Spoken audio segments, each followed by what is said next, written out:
Welcome to Ramanujan maths class. 2026 మార్చిలో జరగబోయే 10th class public exams కోసం క్వాడ్రాటిక్ ఈక్వేషన్ అనే టాపిక్ నుండి ఇంపార్టెంట్ అయిన ఒక 1 మార్క్ క్వెషన్ డిస్కస్ చేద్దాం రండి.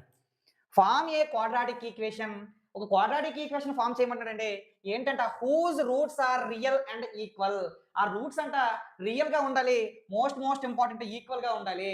మరి మరి క్వాడ్రాటిక్ ఈక్వేషన్ మీరు గుర్తుపెట్టుకోగలరా అంటే కొంచెం కష్టం. దీనికి సింపుల్ గా ఒక షార్ట్ కట్ చెప్తున్నాను. రూట్స్ ఈక్వల్ గా ఉండాలి. రూట్స్ ఈక్వల్ గా ఉండాలంటే స్టెప్ 1 ఎక్స్ స్క్వేర్ తీసుకోండి. స్టెప్ 2 ప్లస్ పెట్టండి. స్టెప్ 3 ఈక్వల్ అన్నప్పుడు మీరు ఈవెన్ నెంబర్ తీసుకోండి. మీకు నచ్చిన ఈవెన్ నెంబర్ తీసుకోండి. నేను 8 తీసుకుంటున్నాను. 8 పక్కన ఎక్స్ పెట్టాను. 8x అయింది. ఈ 8ని 2 ఈక్వల్ నెంబర్స్ ప్లస్‌గా రాయండి. 8ని 4 + 4 అని రాసారా? ఇక్కడ 4 + 4 ఎంత? 8 కదా!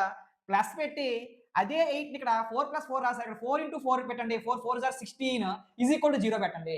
అంతేనండి. ఇదే రియల్ నెంబర్ అవుతది. రూట్స్ ఆర్ రియల్ అవుతది. ఆ రూట్స్ ఈక్వల్ అవుతాయి. ఇప్పుడు చూడండి నేనేం చెప్పాను. స్టెప్ 1 ఎక్స్ స్క్వేర్ పెట్టండి. స్టెప్ 2 ఈవెన్ నెంబర్ పెట్టాలండి. ఈవెన్ నెంబర్ 2, 4, 8, 6, 10 అవి ఈవెన్ నెంబర్స్ పెట్టాలి. ఆ ఈవెన్ నెంబర్స్ ని 2 ఈక్వల్ నెంబర్ గా ప్లస్ చేయాలండి. 2 ఈక్వల్ నెంబర్ గా చూడాలి.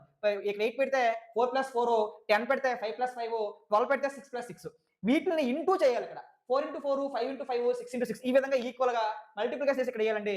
ఇదేనండి ఆన్సరు. మనకు సంబంధించిన మనకు కావాల్సిన క్వాడ్రాటిక్ ఈక్వేషన్ అయ్యింది. అందులో రూట్స్ అనేవి రియల్ అయ్యాయి. దీని రూట్స్ రియల్ అవుతాయి అండ్ ఈక్వల్ రూట్స్ అవుతాయి. ఈక్వల్ రూట్స్ ఏమవుతాయంటే ఇక్కడ 4 + 4 రాసుకుంటారు కదా, రూట్స్ అనేవి -4 అవుతుంది. ఈ రూట్స్ ఈక్వల్ రూట్స్ అవుతాయి. ఈ విధంగా చాలా సింపుల్ గా రామానుజన్ మ్యాథ్స్ క్లాస్ అనే ఛానల్లో సింపుల్ క్వశ్చన్స్ ని చాలా సింపుల్ గా ఎక్స్ప్లెయిన్ చేయడం జరుగుతుంది. ఈ టాపిక్ కి సంబంధించిన 4 మార్క్స్ అనేది చాలా సింపుల్ గా ఎక్స్ప్లెయిన్ చేశాను. ఫస్ట్ కామెంట్ లో లింక్ ఇచ్చాను, యూజ్ చేసుకోండి. జై హింద్.